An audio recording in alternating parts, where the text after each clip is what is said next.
first item on the agenda is the approval to adopt the agenda. We do have on the agenda an executive session for personnel.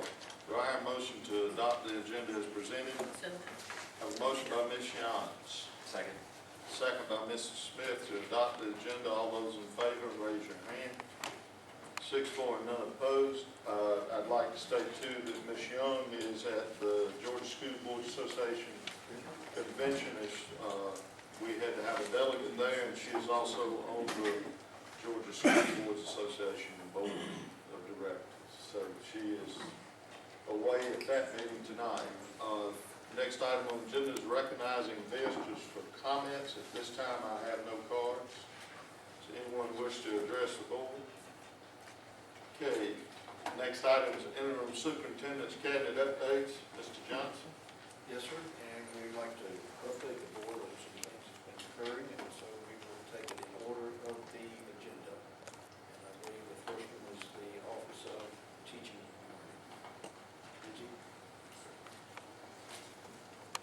Good evening, Chairman Barksdale, Mr. Johnson, members of the board, and guests. I have 4 brief updates for you tonight. If the board is cooperative, they will be brief. So I will share those. If not, I'll be happy to inform you as long as is required. 4 updates. We do have a regulation revision that has been prompted by the Common Core curriculum changes, and I'll talk a little bit more about that with promotion and retention.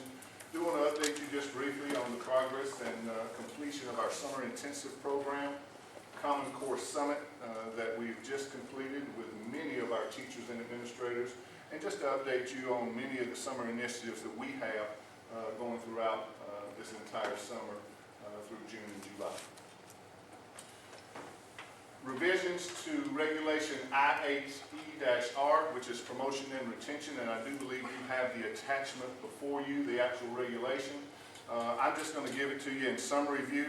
I've talked to the board many times about Common Core and the differences in curriculum, and when any time you change a standard, whether it's a content change or whether it's a grade level change, there's a trickle-down effect. It's going to affect policies and regulations like this. It's going to affect assessments. It's going to affect benchmarks. It's going to affect a lot of things that deal with teaching and learning.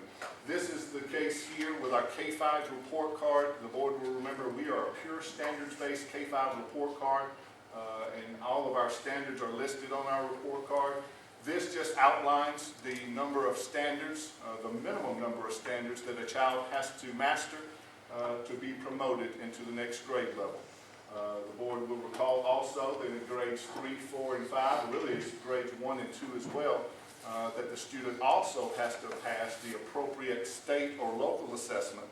The board remembers that we don't give the CRCT anymore, but we do give our own locally developed summative assessment. But in grades 3, 4, and 5, the CRCT must be passed in reading and or mathematics to be promoted into the next grade level. Along with that, it's twofold. Along with that, the student must master a certain number of standards in literacy, numeracy, and in 3rd, 4th, and 5th grade social studies and science. So again, these are just changes that emanate from moving to Common Core. Nothing that should be too dramatic for our teachers or our students, but again, needed to bring it to your attention. Are there any questions? Thank you. Our summer intensive program, as you recall, board members, one of our major budget cuts was our summer school program that lasted nearly 30 days. We condensed a program and developed a program that provided some intensive support to our students who scored in level 1. We knew that it was not best practice to test those students at the end of the school year, as you recall. So we developed a mini program that was funded through existing safety net funding. No additional funding was necessary, that provided our students that scored in performance level 1 in 3rd grade, 5th grade, and 8th grade at least an opportunity for some intensive support from our teachers and the ability to test on June 3rd and June 4th. I must say that even though this was a new process for us, and it was certainly compacted in its duration, Our teachers did a wonderful job. Our leaders, we had Ms. Patrice Graham and Ms. Carol Hardy, who led our elementary program, and Andrea Nelson, again, who led our middle school program. So I am very appreciative of their leadership and the fact that they were able to adjust, and our teachers, like I said, as we visited through, there was no time to waste, obviously, and our teachers were on task and our students were on task, and we do expect positive results, significantly positive results. Just wanted to share with you, we do not have results of retest in just yet, but just wanted to share with you the numbers as far as participation goes. We were very pleased, quite frankly. We went out and certainly did outreach into the homes and parent phone calls and secured 86% at elementary and a whopping 94% at the middle school level. So again, strong participation, and we do expect strong results. So any questions on the summer intensive? I'll be happy to share. We should have the results back in July, and I'll share those along with CRCT summary results as well. I mentioned before Common Core, the significant changes that is required of all of our teachers, K through 12. This is not an elementary initiative, a middle school initiative, or high school. It is a K-12 initiative and really post-secondary initiative as well. But as you recall, there have been a number of webinar trainings, online trainings. We've had a number of our coaches and curriculum coordinators go into the field, work with our teachers face-to-face, and provide that type of training. But we knew we still needed to touch more teachers, and we needed more and more face time with those teachers that answer their questions, to model for them. And so Linda and the Professional Learning Department, along with Leslie, designed this Common Core Summit, for lack of a better term, in which we had 4 days in which, quite frankly, we had all hands on deck. We had all of our curricular coaches, all of our coordinators. One of our curricular experts, I think, is in the audience tonight. Where's Mary at? Mary? Thank you, Mary, for all that you've done. But we've had all of those staff members, as well as Linda's staff, working with teachers, talking about the different changes, not just in pacing and where these particular standards are located, but how does it change your teaching in your classroom? That's still a work in progress. We still got a long way to go. When you have massive curricular changes like what we're talking about, we're still going to have to grow into that, but I'm very pleased. I need you to know that these teachers didn't get paid. We didn't get paid. We didn't spend any additional money on this summit. We had nearly 750 of our teachers and administrators show up over that 4-day summit. We didn't know how many would show up. We built it and hoped that they would come, and they came in droves, and certainly exceeded our expectations. So we had a number of teachers and administrators that got that hands-on experience, and we're very appreciative, again, of our coordinators and our directors at providing this service. Any questions on the summit? Okay. You are being very cooperative. Thank you. Summer initiatives, I won't read these to you. However, I do want to dispel the misconception that teachers have 3 months off. That may have been back in the day, but it certainly is not now, as our teachers in the audience or Ms. Greco can attest. We work year-round. Our teachers are involved in training year-round. Certainly our central office support staff is busy with all sorts of revisions to the curriculum, to the assessments, developing our professional learning plans, strategic planning. All those different initiatives are critical that we develop in the summer. Quite frankly, our summer is one of our busiest times of the year, making sure that we are up and running and prepared when teachers and students enter our hallways. So just a few things that we have here in C&I curriculum and instruction. Here are just some things that we have on the table that is lined up this summer. I won't read those to you, but I'll just kind of go through them with you.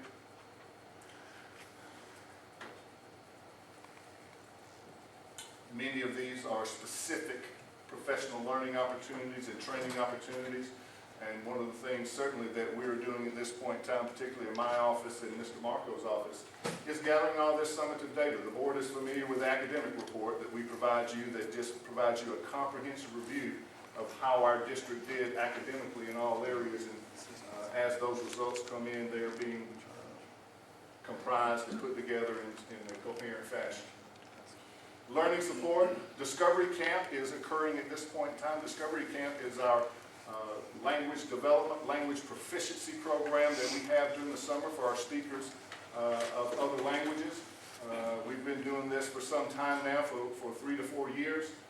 This is paid for out of Title III funding, so this is federal funding, but again, it's an extended service that we provide for our students who are still learning the English language, not only for the students, but the families as well, so that we can certainly help them with the English language and moving forward as they move into their respective school years.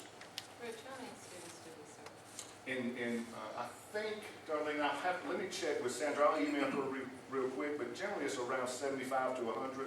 But let me double check with her and see exactly how many we have this year. Again, here in learning support, remember, board, learning support is dealing with special education and ESOL, or English speakers of other languages. We do provide, again, for our special needs students as well, extended year support. In other words, year-round school for some of our students that need it, and it's indicated through their IEP. There's a lot of reporting. I've shared with the board multiple times that on top of AYP and other accountability measures, special education and ESOL have additional indicators that they have to meet as well from federal guidelines and state guidelines. So we're gathering that data and developing those reports as well. Professional learning, some of these we've already talked about. They've already occurred. The district-wide leadership celebration, Common Core Summit. Then we move into June and July trainings with teacher support specialists, teacher leaders, building capacity amongst our teachers. And then we get into the startup workshop. Once the 16th hits, we are hitting the ground running. All of our administrators will be in attendance, as well as all cabinet members. And we will begin in earnest the 12-13 school year. And of course, along with that goes teacher orientation. Any questions from the board? I would just like to thank you on behalf of the board, and I feel like I can speak about how appreciative we are of all the people who have put the extra time in this summer to deal with the Common Core standards, which have been sent down from high from the state to us to adhere to, but at the same time, by the time we're putting in, we as a system are taking the lead in developing some of the stuff that the state is going to use. And I do want to thank all of cabinet, the coordinators, and all the teachers who participate, and would like for y'all to communicate that. Absolutely, Mr. Chairman. Absolutely. Mr. Autry, could you put your slides out on the web? The only one I've got right now is the promotional retention, but that information would be helpful to me. You would like my PowerPoint? Is that what you're And the asking for? slides of the classes that are going to be offered. Sure, That'd be great. absolutely. Any other requests or questions? Thank you.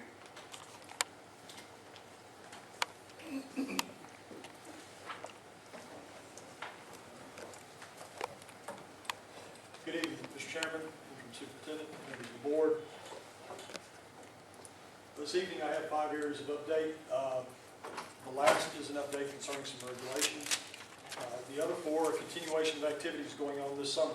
I wanted to start off talking about academic rigor. And it's good news. For the second year, we've received the REAL grant, which stands for Research, Experiment, Analyze, and Learn. This year, we received $10,000 sponsored by UPS and Siemens to conduct STEM research at Georgia Tech this summer for 6 weeks. That $10,000 donation is supporting a Rockdale High School teacher and his team that will be conducting research on energy audits and sustainable technology at Georgia Tech. So we're very pleased with that. We're also conducting enrichment camp. Today was the last day. As you know, this is at Rockdale Career Academy. We are continuing our structure of students paying $50 for participation. We had 188 students, ran both morning and evening sessions, and the classes will look fairly familiar to you. There has been some change as we've evolved, but the students definitely have enjoyed it if you've had the opportunity to go by and see, as they get hands-on with learning and the integration of different academic areas of content that is together and performance-based tasks. We also, at the same time, have been conducting our CTA E-camps. This is the second year we've done this. This is funded through our Perkins Grant process. We are conducting 2 sessions. We finished the first today. That had 45 students in it. And we will be conducting the second session next week that has 70 students in it. And these classes are similar as what we talked about before. They are introductions for younger students into different career fields in education that will lead into pathways that we teach at RCA. So it's an exposure for these students. I had the pleasure of speaking at one of those this morning, and I will tell you that I spoke to the Man Up Young Men in Education, and it was quite a thrill. The students were just amazing. Their interest is amazing, and that we have middle school students in RCA in the summer talking about what they're going to do, what courses they need to take, what their career aspirations are. Really will make you proud if you happen to be in the area to see it. That's in the lower right is the current class that just finished for young men in education. We also have continued our high school summer school. As you know, our high school summer school has always been a tuition-based program. We have 240 students currently enrolled, and this will continue to the end of June. It is being conducted at Salem High School, and we have students taking, some taking 2 courses, some taking 1, but it's been proceeding very well. There are 6 labs running, and we have content teachers, particularly in math, walking in those labs, working with students as they have their individual programs of study. Are any of those students non-Rockdale students? No, ma'am. Those are our students. We also will be having our Georgia High School Graduation Preparation Academy. A lot of folks just call it boot camp because we still have the Georgia High School graduation test for 2 more years. So we want to make sure we're providing support for that. It costs a student $25 to participate. We have over 100 students that have indicated interest. Right now we have 8 classes of students that have indicated interest in coming to this little review. Obviously some of these individuals are folks that have also already graduated but were previous Rockdale students. However, we don't know what the exact number is. The final day to pay is not, to make your payment is not till next Wednesday, so then we'll know what the final number of participants will be. We completed our second year of having SAT prep at Open Campus. We were hoping to have an increase, but we conducted our SAT prep course face-to-face at Open Campus. Again, this year we had 54 students participate, and we are anticipating that all of these students were signed up to take the next SAT test, and so we're anticipating that that will help them increase their scores. And of course, as you know, we also run our online SAT prep throughout the year that students can participate in. Last, we have 2 regulations that you'll see that are being updated. Both of these are being updated due to changes from the state, and this is to align these regulations, the Rockdale regulations, with the state. The first is IDDBR. It is on remedial programs. And the major changes that you'll see that it adds that all retained students are eligible for remedial courses. It also expands remedial courses down to the 6th grade. And it also changes the verbiage used for Title I. In the past, the verbiage had always been that a student was receiving Title I services. Now you will hear the phrase that a student is Title I eligible. They do not have to be receiving those services. And about a week before we received this, we started having some correspondence with the state that was a little bit confusing, and it was because they had already started using that new verbiage, that a student is Title I eligible. They do not have to be in a Title I school.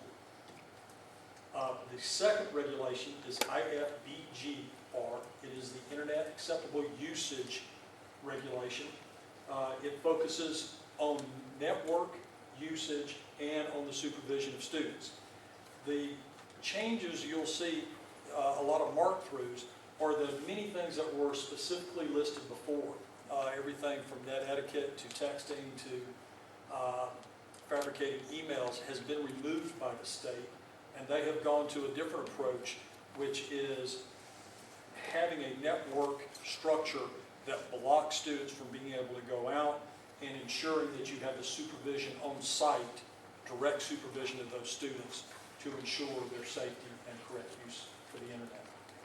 Both of these regulations should be attached to your site. Any questions?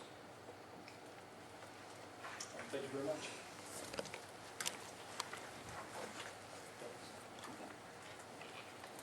Good evening, Chairman Rockdale, Mr. Johnson, members of the board. I'd like to update you on areas from Office of Support Services. I'll start with some highlights from last month, and then I'll give you some revisions to some regulations, and I'll finish up with a couple of board policies that I'll present for you to take action. Last month, our Rockdale Youth Leadership Group had an opportunity to participate in Healthy Lifestyles Day at Rockdale Medical Center. I had an opportunity to speak with the staff there and tour of the building with the medical staff there. Had an opportunity to speak to the kids and provide them with much information in order that they may be conscious of their health. We also had a graduation for those students who participated from January up until May of this year. Last year we spent some time refining the program and getting some partners, including the Rockdale Chamber of Commerce, to get involved and beef up the program, so to speak, to make it a little bit more beneficial for the kids. The chamber also participated in this event, and the most important part of this event was that all 30 kids had an opportunity to stand up and speak at the graduation and tell us what they learned and how they think it would be beneficial for them in the future as a future student leader. Last month was also Mental Health Awareness Month, and to kick off or just to highlight or bring awareness to student depression and anxiety, we had a program called Out of the Darkness that was available to parents and students and staff, which provided parents and students with information about depression and anxiety, but also provided them with resources both within Rockdale County Public Schools as well as the community, just in case they needed that information. Dr. Keith Fallon was the presenter at that particular event, but we also allowed time for a panel discussion where some of our experts in the school system as well as some of our partners were there to answer questions for parents and students. In athletics, we had a former NFL player, former college player, Joe Ward, who in collaboration with our athletic coordinator, Ms. Keisha Rouse, provided a presentation, free presentation for parents and students to assist them in the things that they need to do in order to prepare for college if they were planning to participate in athletics at the college level. Things like making sure that they go through the clearinghouse or complete that online. Other things like preparing a portfolio or a profile, communicating with several coaches across the state as well as across the country. One thing that I failed to mention in my presentation is that we have 17 students who are participating right now in a sports medicine training with Ms. Keisha Rouse. It's a 3-week program that Ms. Rouse has been doing for the past 4 years. So she has 17 new participants that are in that program right now, and they're prepared to become student athletic trainers with our athletic programs across this county. have a few code of conduct revisions for the next school year, starting with Rule 1.6 in reference to personal electronic communications devices. The state has,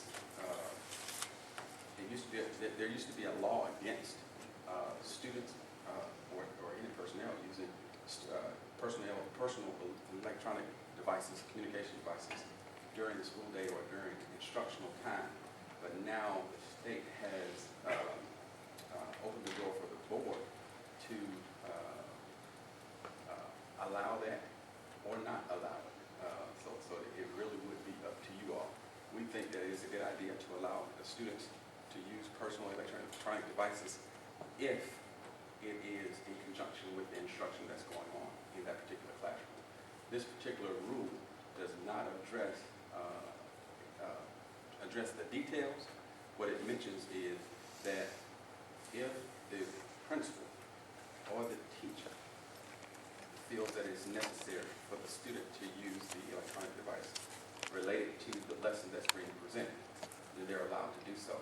However, if they violate any portion of the code of conduct while they're using their electronic device, then they will be subjected to code of conduct or the disposition. Rule 6.8 addresses cyberbullying. The state has clearly outlined several definitions of what cyberbullying is.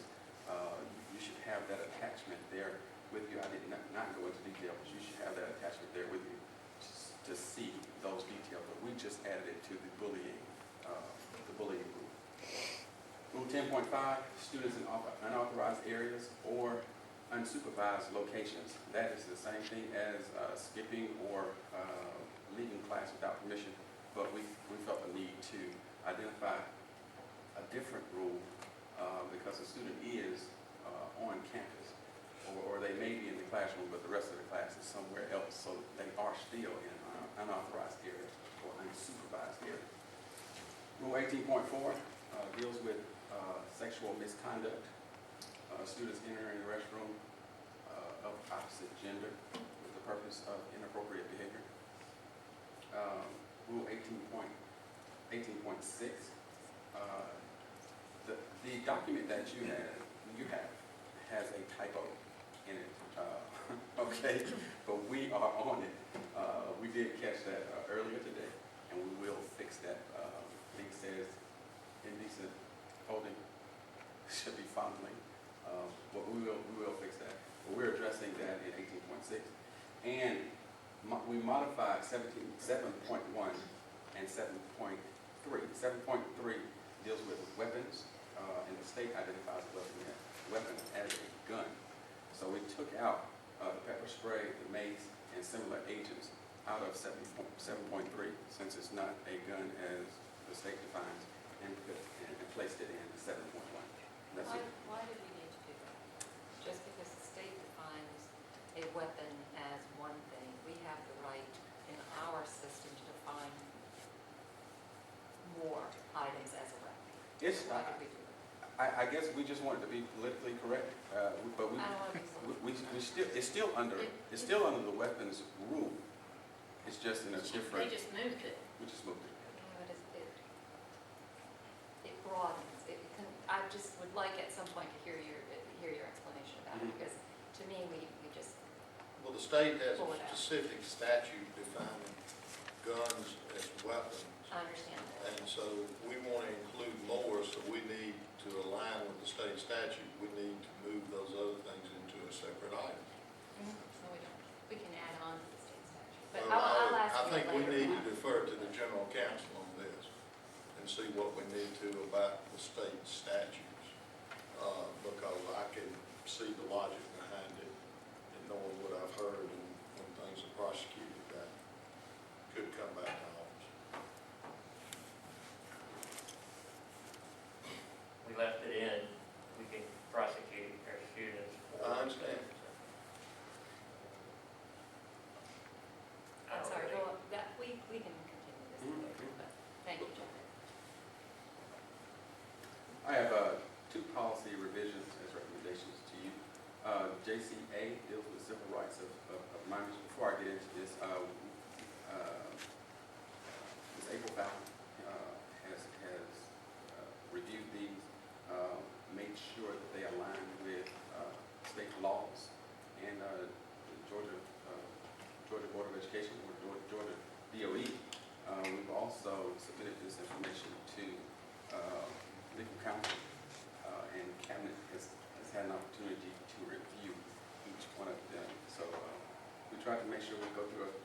process before I present the information to you. JCA deals with civil rights of minors, and what we need to do here is add information for 504. We already have a process in place for 504. In fact, the DOE adopted some of the information that we had, since it was so thorough from our department, and they used it as a sample across the state. We added Section 504 eligibility, evaluation, and placement decisions. So if there's a dispute or something over that, we have a process in place in order to handle it and get to the bottom of it. JBCA, resident students, we really just changed the wording to reflect some of the documents that we have in student registration. But one thing that we needed to include there is that we require all people who want to enroll in Rockdale County Public Schools to have a certified copy of this transcript, and that wasn't there before. Not that we didn't practice that, it just wasn't in policy. And JBCA, the regulation, we needed to include, because of the state, we needed to include a process for homeless dispute resolution. Questions? I do have, I'm sorry. Yes, ma'am. Is this the end of the? Yes, ma'am. On the policy and procedures, I like that we have under damage and destruction and some of the new, we have a new wording, refer to law enforcement agency that has jurisdiction. And I really appreciate that personally. I think that's a good thing. I'm wondering why we didn't carry that down through other areas such as damage and destruction and those that would also be considered illegal acts. Do we know why? Why we didn't include it? Right. The wording under, you see that under the, under interference of discipline. But then farther down, when we're talking about destruction, those kind of items that are also illegal, was, That's just something that we didn't catch. I would be glad to. so was it supposed to be included? It should be included, That's yes. what I was. It's usually when we catch it at the school level, in other words, when it happens. That's our process anyway. So we need to implement that little phrase. But I agree, it should be there. And I'm assuming, which is dangerous as you know, that as our students are so technologically advanced, that the use of their devices in the classroom, they've really been doing it anyway. So the usage of that device in the classroom for the benefit of that certain area is an advantage, because we don't have enough devices that the system owns, nor do we have the money to purchase those devices. I hope it turns out to be a very well used program. I do think the teacher has more responsibility now put on them to make sure that they are using them for the correct procedure in that classroom. Absolutely.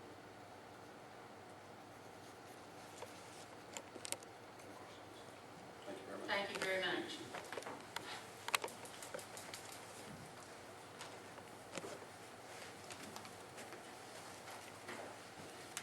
Good evening, Chairman Barksdale, Mr. Johnson, and board members.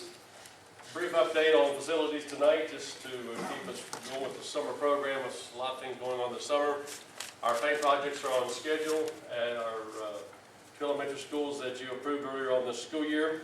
And the Shoal Creek Elementary School addition has been approved by the state. We have it out to bid and expect the bids to be in to us July 10th, and we'll present them to you at the July board meeting for approval, and expect that project to get started into mid-August or somewhere in that time frame. Rockdale Career Academy, where they're pouring the second floor slab, had a little problem with the weather there, getting things closed in, but once they do, they'll be back on schedule with that project. But the GC tells us we're looking good to be completed and moved in January, as our plans are right now. field house at Rockdale County High School is really rolling along very well. We expect to move into that and have possession of it as the school, that is, second week of July. And so we can start using that and then pushing them on the gym. Looks like they will be way ahead of schedule on the old gym renovation, but we'll hold our breath till we see that happen. You know how we get excited about those things and then get disappointed down the road. So we'll just keep that between us tonight. Some other miscellaneous projects going on. We have the science classrooms in all of our elementary schools to be ready for school startup this fall.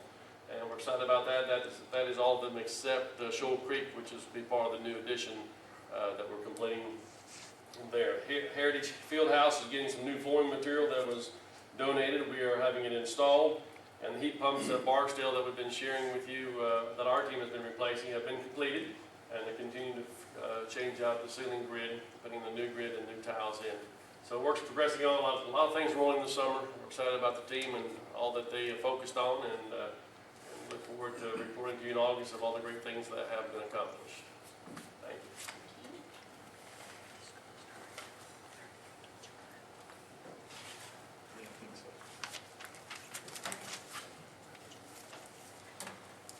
Good evening, Chairman Barksdale, Mr. Johnson, members of the board.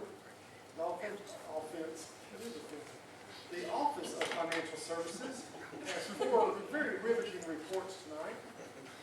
The first one will be the preliminary financial statement.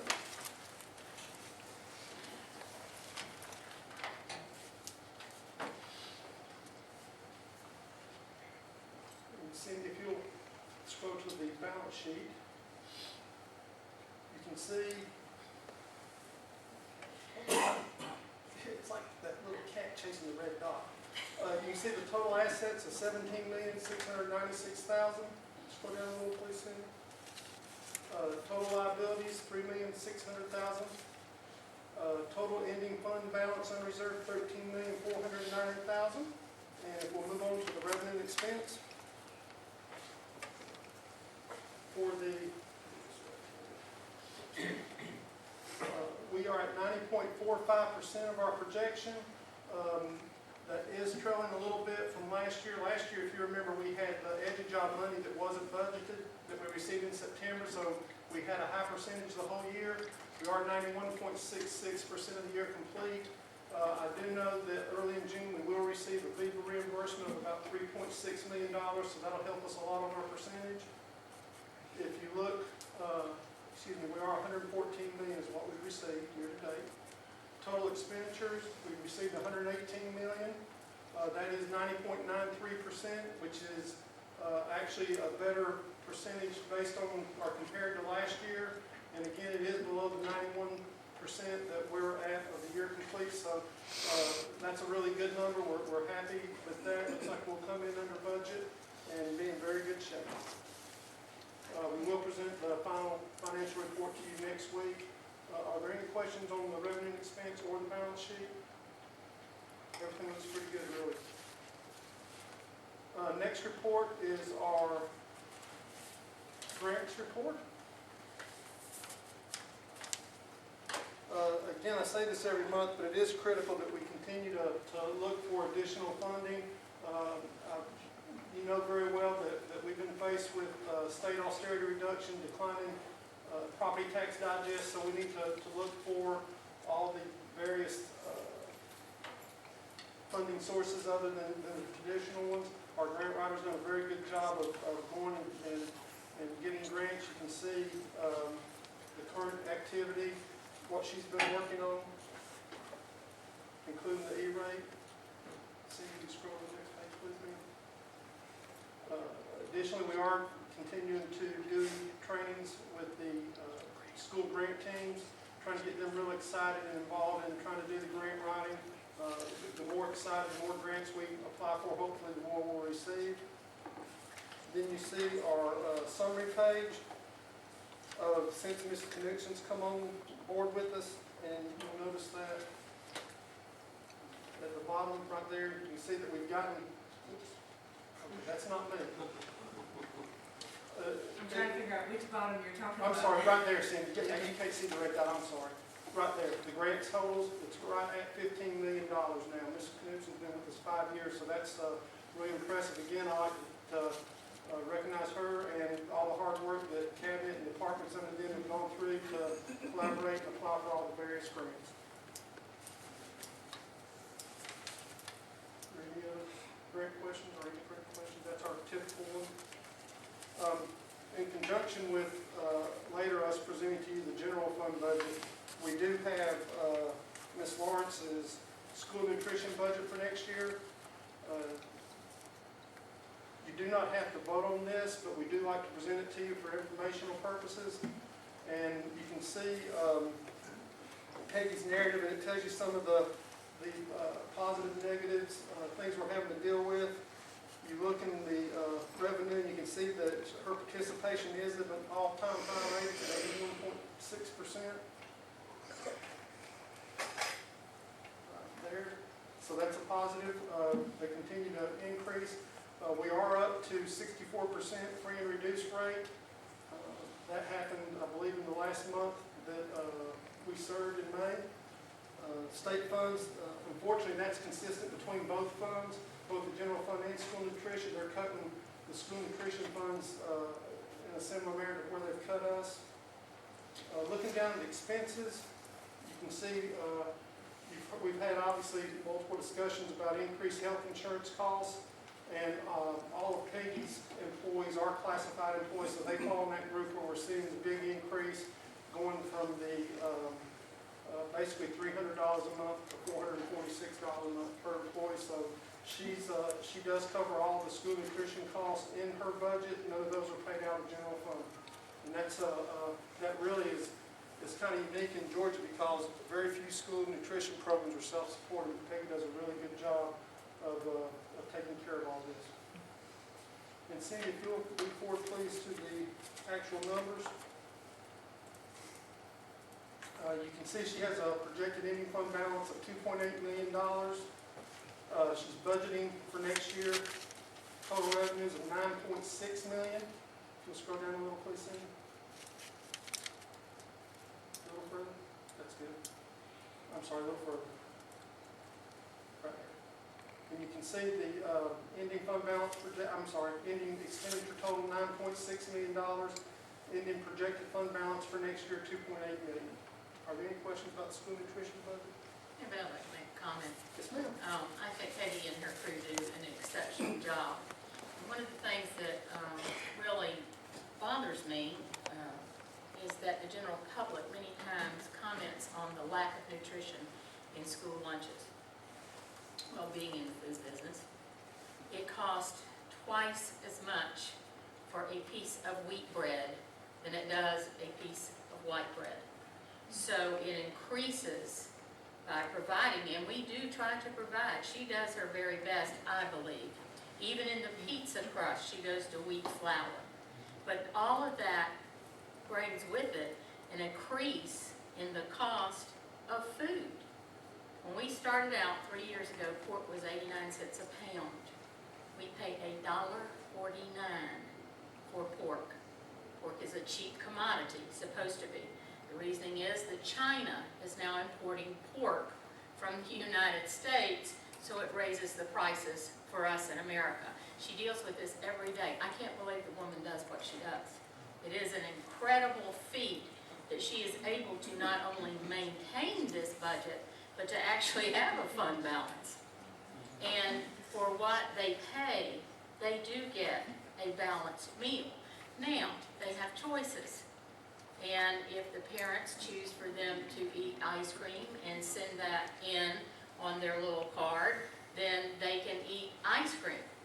So it's kind of hard to have this balanced food budget or balanced food meal at the schools, and then they go home and they eat potato chips and candy bars and whatever. So I applaud Peggy and all of her staff. If you've ever been to any of the schools to eat, you know what is available there. You know what you can eat. And I think she's done an outstanding job. So please convey that to her, because it is a very difficult time in America to be able to feed children on a balanced meal. out of the money that we have, or the lack of money that we have, as the case may be. I'll make sure I convey that. Thank you. And I think Peggy's well aware of y'all's support, and she does an exceptional job. She does. She also handles it very well in the finance center. Moving forward to the last of the 20-day attendance reports. And you'll see the 180-day count. The little plus minus part. There it is. You can see right there, we're at 15,680 students on the last day of school. Last year's comparable number was 15,727. I mentioned before, this has been a really strange year for 20-day counts. Most of the year we've trailed the previous year's numbers. The 140 and the 160, we actually exceeded the previous years, but now we're back down. But it's only 47, so really it ended up pretty close on the overall when you look at all the schools. Moving on, please, Cindy. The next slide is the by school, by elementary school, by grade level. Next one, please, Cindy. Secondary schools, middle and high schools, again, by school, by grade level. We have our ethnicity report, all of our elementary schools. And then ethnicity report, all of our secondary schools. And you'll see that our largest group is our African American, 60.69%. Right there. And then the second group is the white, which is 21.62. And then if we move forward to the final portion, which is our elementary teacher-student ratio by school, by grade level. You can see all those numbers. And then finally, our last page is the secondary, middle school, high schools, and the grade levels by school. And we'll obviously start this back up when we get into next year. We'll give you the first 10 days like we have in the past, and then start the rotation where we give you the 20 days every day. I'm sorry, every time we have one. Any questions about the 20-day report? Hey, when do you expect to have the projected numbers for this upcoming? Do we have them? Yes, they're in the statistical section Oh, okay, yes. in the very back. Any other questions? Thank you very much.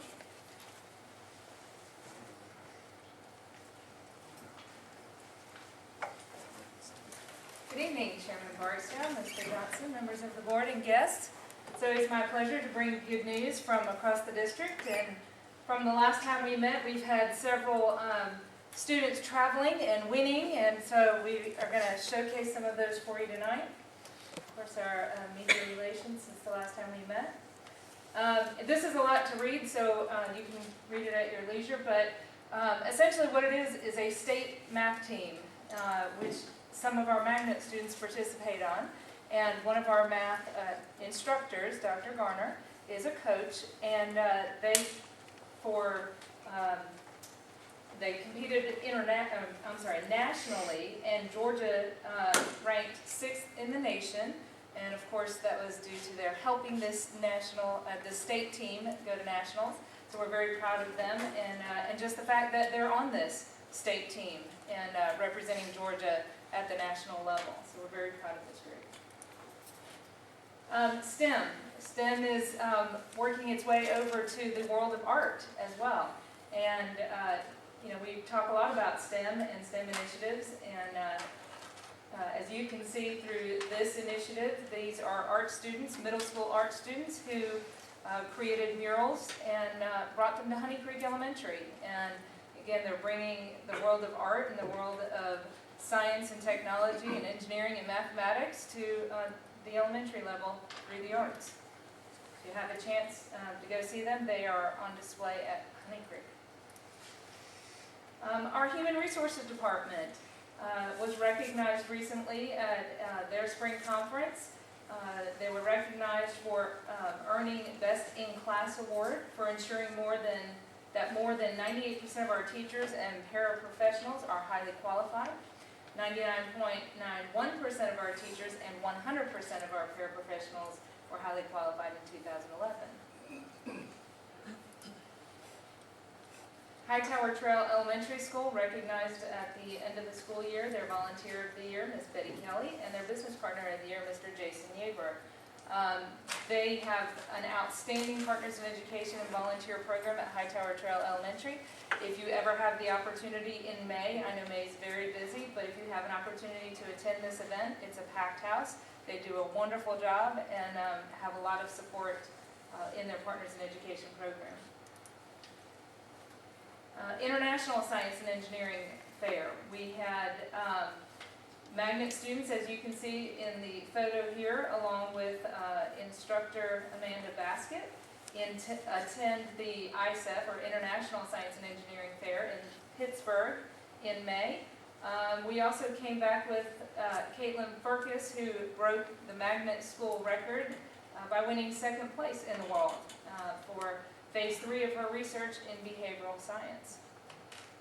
Again, these are international competitions. iSweep, another international competition for magnet students. This year, these students traveled to Houston to compete and came back with several awards, as you can see listed below. Another world, INEPO. We generally have one student go. I think this is another record to have 3 students go to Turkey for the international INEPO, International Environmental Project Olympiad, and came back with second place in the world and third place in the world. So again, very proud of these students and their work. We have Rockdale Career Academy teams that are also competing in nationals this summer, including FCCLA, or the Family Career and Community Leaders, DECA in the field of marketing, Health Occupation Student Association, the Technology Student Association, and Skills USA Broadcast Media Group. They're all competing, and we'll bring those results when they return from those later in the summer.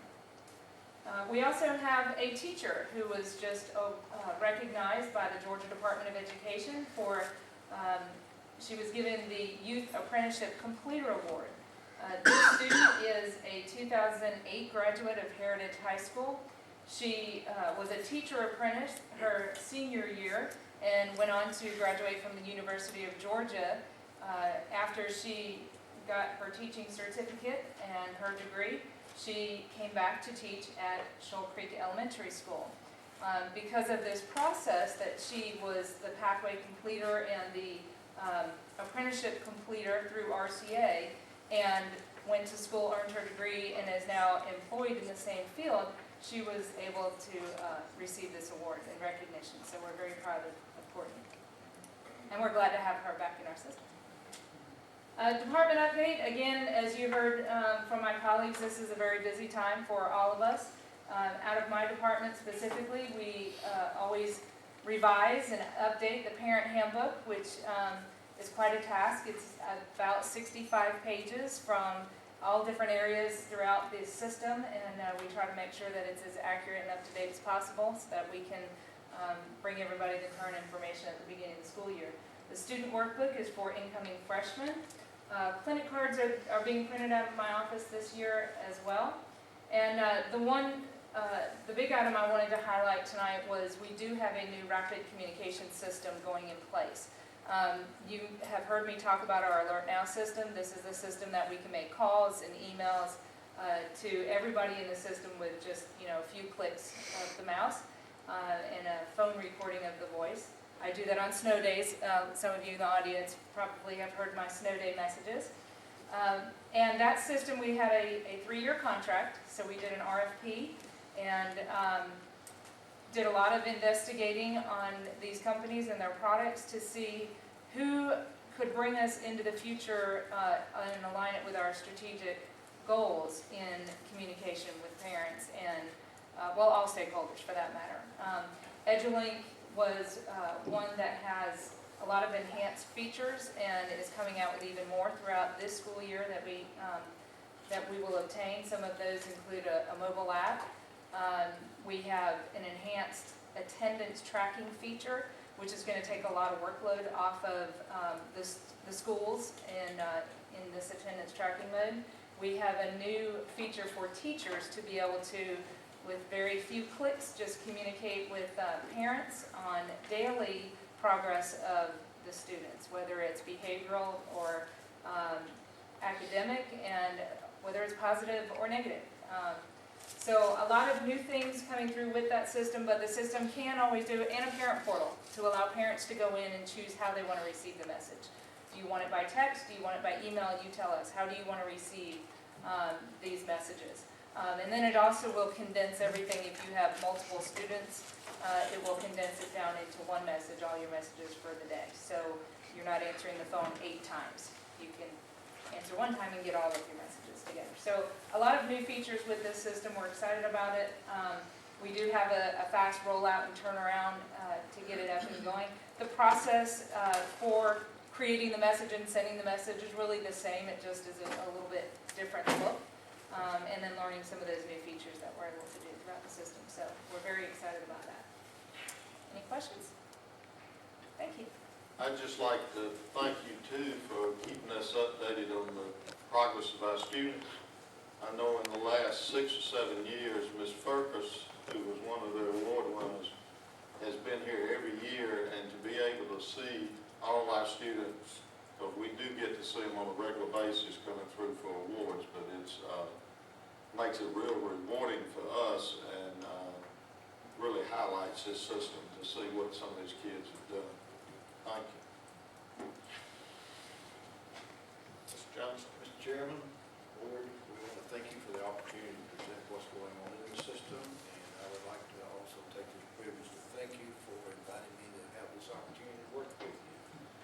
I will tell you, I have been very pleased and amazed also to meet the teachers and staff and principals in the system. And as you know, I travel the state quite often and looking at boards and working with boards. And I will have to tell you that you have, I can see the reason why you're in the top school system in the state. And I want to just tell you, thank you for the opportunity, and thank you for being part of this community. We appreciate it. We have need for a short recess. Yes, thanks, Charles. We'll take about a 10-minute recess. The next item on the agenda is review of pending minutes. If anyone has any corrections or additions to these minutes at this time, if there are any, if not, then please notify Ms. Hurd during the week of any corrections or additions. I see no old business, there's new business. First item is board annual training. Mr. Johnson. Yes, sir. Let me point out to the board that both of these items deal with school board training. As you know, the state law passed this year, and this is the first year of them implementing the issue. And the first item deals with your annual training plan. Let me also point out to you that you have to adopt this at your July board meeting, so there's no action this particular month. The information is there being provided to you, make sure it's correct and what you would like to do for the future. And if I could, if you would pull up that first link that we talked about.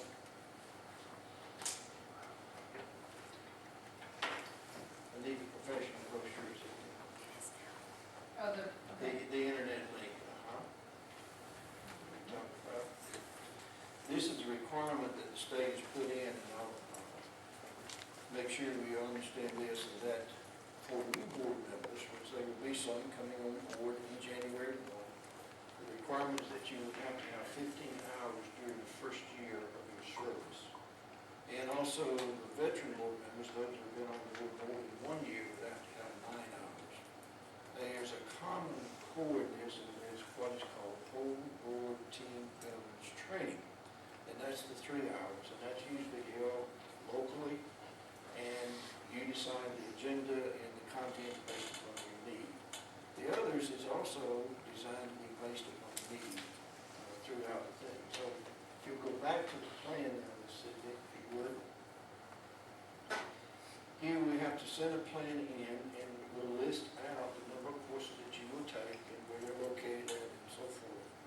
And in that brochure that you get on the internet, you can look at it, you'll see the standards on the right side, you'll see the course offerings offered on the other side. Let me also point out to you that the training providers has to be approved by the state board, and you can use mobile training providers in the state, but you begin to choose what areas of need that you need as a board and individual board members to be effective in your government structure.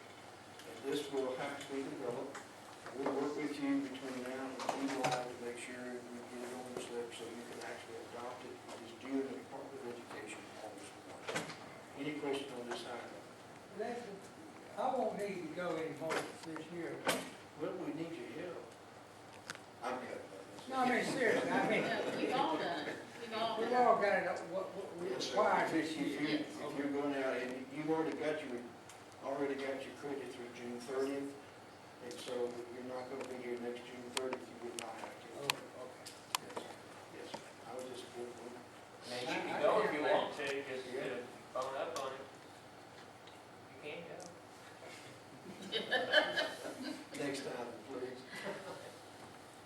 The next item is on there is actually what you have done this year through June 30th. So this is from looking at the records, if you call it the attachment to that. It's very important to look at this attachment, and I think it's important for also all of our constituents to understand what you as a board go through. You have to report by August 1st also the training that occurred between July 1, 2011 through June 30th of 2012. There is still some time between now and June 30th. For example, Ms. Young is getting training as we speak in Savannah, and so she will add to this. Please look at this and see if there's additional training that you have, if you've done an online course or some additional courses, then it needs to be reported here. As I mentioned a while ago, the crew provider that provides you the training will actually send a certificate in your name, and it is recorded and kept in the superintendent's office. But I also tell you that the law says very quickly that you as an individual board member are responsible for your own training, okay? But as a total board, we need together. Now, we did do one thing on the other thing, planning. Now, I want you to go back and look at that, not right now, you don't have to call it up, but for the new board member orientation, those that are elected and will be coming on the board January 1, they would be attending the new board orientation in December, and it would be a 9-hour orientation. And typically, you've had your whole board training in the fall, but you can wait till like February, and then the new board members will meet that requirement also. So that's the reason why we moved it back to February. You can notice that particular date in there. But I think being on the board, you understand that. Now this form here, this again represents what you did. But there's also another thing on this form. The new law says that you have to abide by the code of ethics and the conflict of interest. And for the candidates that decided to run for the board this year, they had to sign an affidavit, and our candidate that's offered re-election had to sign an affidavit that they would meet the annual training requirements, plus they would maintain the code of ethics and the conflict of interest. So once we adopt this in July, you'll also have to initial that you get the code of ethics and the conflict of interest, and what's on this paper, your testing is. So that's the purpose of this one. Any question or comment? So please, if there's anything that if you happen to take an online course or the materials, the credits, it's not totally, let us know, and we'll make sure we validate that and so we can put it in. But this will be moved to the July meeting, Mr. Chair. Any questions or comments? The next item is review action items for the regular board meeting. First item is board policy JBCAR. Mr. Johnson. Yes, sir. Let me also point out to you that all the policies that's listed here have been reviewed by the cabinet and also our council, and so we think they're pretty well in order. The first one, of course, is resident students that you heard talking about in the presentation, and so offer this for board approval at the regular meeting week. And then civil rights of minors, the next one also will be up for vote. The financial services in 9.3, I believe we have also some discussion that Mr. Lee Davis will help us with. Yes, we had, during the budget committee meeting, we had some pretty extensive discussion about this. I would point out to, or remind the board and let the public know that option one that we're looking at tonight for vote for next week, that involves outsourcing with the vendor GCA. I would point out that Mr. Charlie Spencer and Ms. Liz Strunk are here with GCA. If there's questions that I can't answer that you would like to ask them, they are available. And option two, and a lot of this stemmed from, you remember the May board meeting when we did the tentative budget adoption. We had a total outsourcing option, and we had. Mr. Davis, would you come to the podium? So Okay, I'm sorry, I'm just used to doing this one from here. Yes, sir, I understand that. And at the tentative adoption, we had the two options, and from your input, we realized that there were a lot of concerns regarding our current custodial staff, and we wanted to look at an option that was maybe a little bit different from what was proposed in the tentative. So we went back to the three finalists that we were looking at, asked them for a best and final offer, and we are going to recommend either option one or option two for the custodial outsourcing. I would also point out that the next action item is going to be the final budget adoption, and you'll see three options there. And option one, budget, aligns with option one on this recommendation, so they're basically tied together. We had a pretty extensive conversation in the Finance Committee meeting, and option two of this one aligns with option two of the budget. And it's a blended model where through attrition we slowly move towards outsourcing. Are there any questions about the outsourcing? Well, I do want to mention that in the budget meeting, we had addressed the issue of what would be recommended through the administration. And I don't want to speak for everyone, but what I understood is that we were presented by the administrative staff that option one is what they are looking for us. What Yes, you I'm are sorry, looking for I us. should have pointed that out. The cabinet and superintendent, we have reviewed all this. We've had some pretty extensive discussions with GCA, reviewed a lot of this data, and our recommendation would be option one. Yes, sir. I just want to ask you a question. Originally, I was very concerned Yes. about us outsourcing. But can you speak to why that, my concerns have been taken care of about what's going to be done? Yes, and that was what we wanted to do is, we think this is the correct path to take, but we also want to minimize the impact on our current employees. So there was a lot of concern, the current market rate basically for custodial services is probably around $8.50 an hour. And a lot of the projects the proposals involve part-time employees and that reduced rate. So what we ask for is keeping our current employees and that they be paid at the same rate, but through attrition, as they retire, leave, resign, then we'll start replacing them along the way, or GCA would start replacing them with their employees. And then they'd be paying them the market rate. So we did a 5-year analysis, and that's what was driving us, was when we look at the savings. The first year, there's basically not much of any, but then over the 5-year period with option one, we're projecting about a $2.5 million saving. But at the same time, GCA is one of the largest, if not the largest, custodial services provider, and so they have a very, what we thought was a very fair benefits package, so the pay and comparable benefits will be provided to them. So we thought that they would be, and in some opportunities, that they could be better off, quite frankly, because they'll have more advancement opportunities. for big chances of promotion and things like that. And that was one of the things that when GCA met with us, they shared with us. So we really think it's a win-win situation.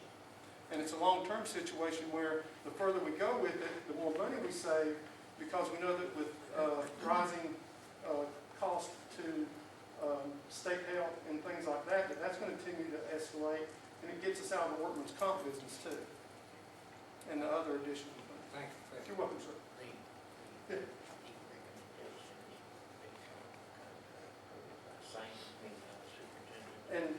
And I'm sorry, the final thing, and it's on the action item, this is all subject to approval by general counsel of the contract and the superintendent. Because we weren't sure which option you guys would vote on, so the contract will be finally negotiated with GCA and reviewed by Jack. Any other questions?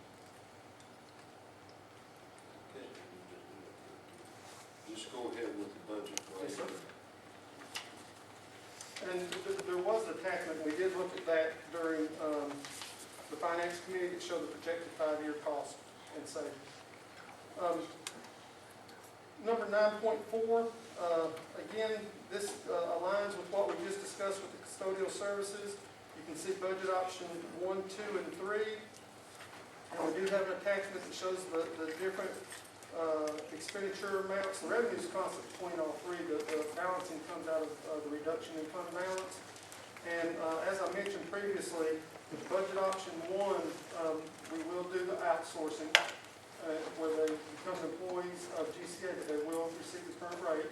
And then we will see the corresponding savings. And the real big positive on that is over the 5-year period, again, we're projecting approximately a $2.5 million savings.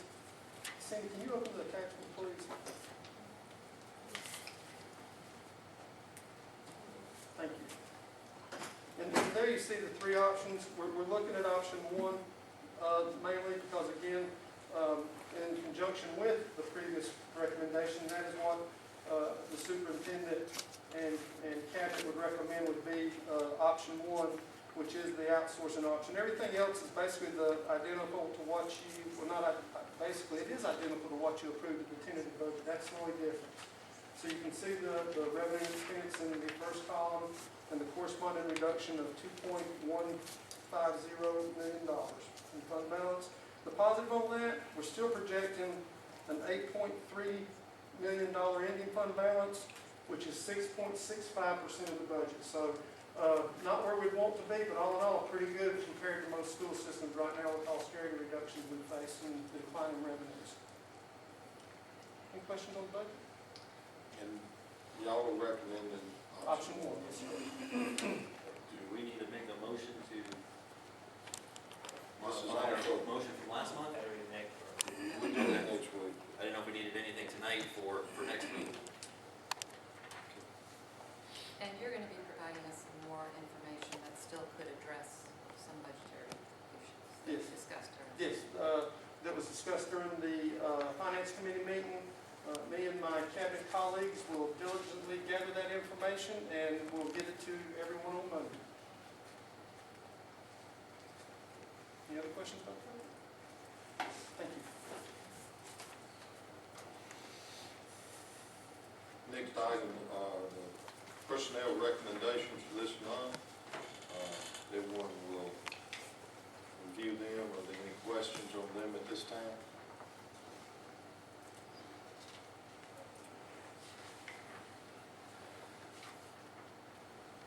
Next item is the signature card.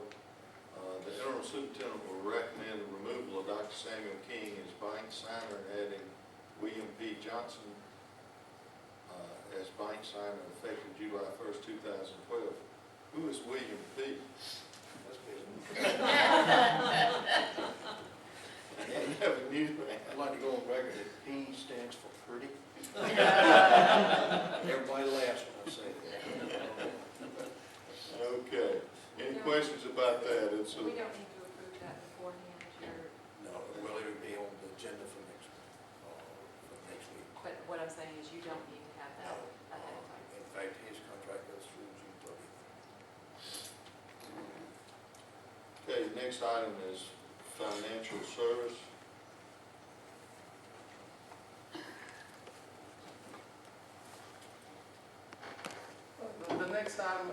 did go through the RFP process.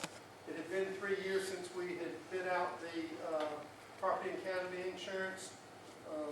We have, Mr. Al Sherwin is here tonight. We engaged him to help with the RFP and the analysis of the different proposals received. If you'll look at the attachment, please, Ms. Ball.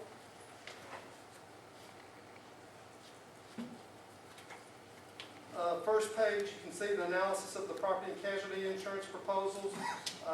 Would point you to the third paragraph where it's mentioned that the lowest price proposal is the third option, and that is GSBA's option. And that was discussed with administration. If you look at the second page, please, Cindy. It's Exhibit 1. You see option 1 from BB&T Montgomery. Option 2 is BB&T WRM, and option 3 is GSBA.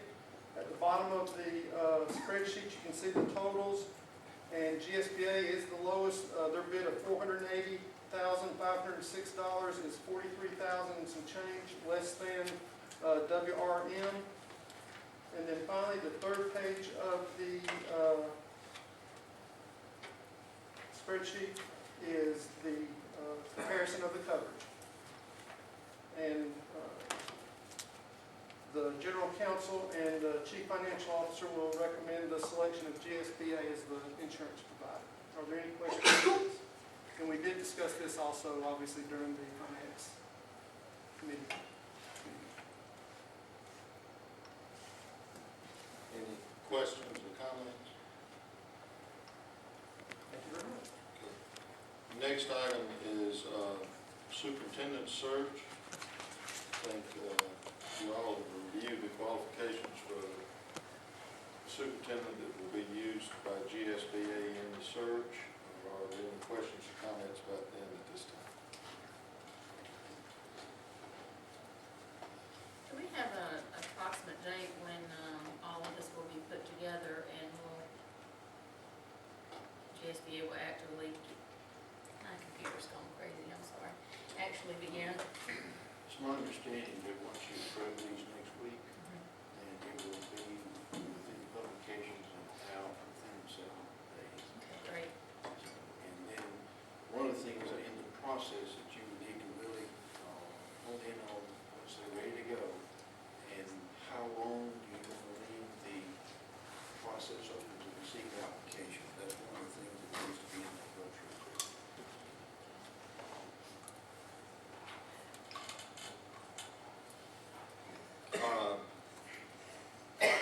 Do I hear the motion to have an omnibus motion for all items except 3, 4, 7, and 8? So it'd be 1, 2, 5, and 6 in the form of an omnibus motion. So moved. Have a motion by Mr. Smith, second by Ms. Yance, to have an omnibus motion for items 1, 2, 5, and 6. All other items will be taken up individually. Any discussion? All those in favor, raise your hand. 6